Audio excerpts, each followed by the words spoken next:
Hello mga kasangkay, maayong hapon, alas 5 na sa hapon, pero oh grabe kainit mga kasangkay. Napaig nagsamot ko ato ta dito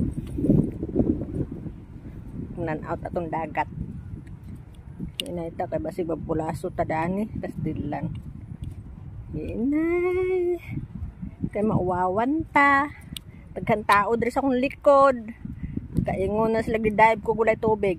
Ito rabat tubig ato ubos. Layo pa ko. Pastilan. Na namasol.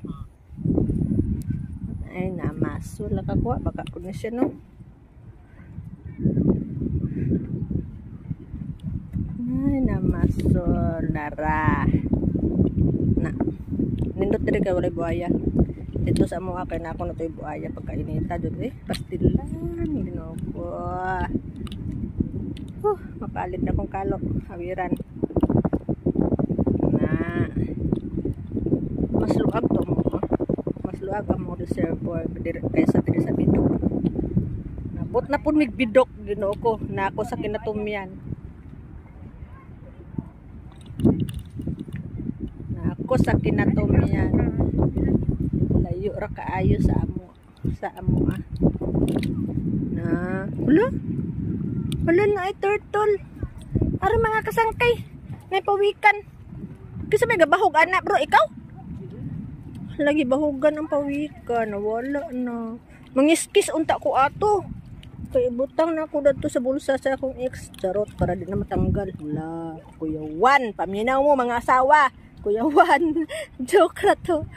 Oh, pastilan, kainit. Oh, sige pa, vlog-vlog pa more. Parang init to. Kung akong partner, ito rato. Ikaw na. Ano ang Bidok Park Reservoir. Mas dako ang lito sa mua. Dito sa lower purse. Sunod na mo nga atoon is secret reservoir gyapon. Magpa-reservoir lang sa mi ha. Di sa mi atong mga sudad-sudad kay wa pa mi budget. Kay na mi project ni bro. Tapos hapit na sad mi mang resign. Mang retire. Ay, pastilan sa limuang. No. Ana. Kanus apa man mawala ni adlaw ni alas 5 na hapit man size food. Siga pa man kaayo. Sama kasigat sa kong agtang. Kuliron. Na Kuya Juan.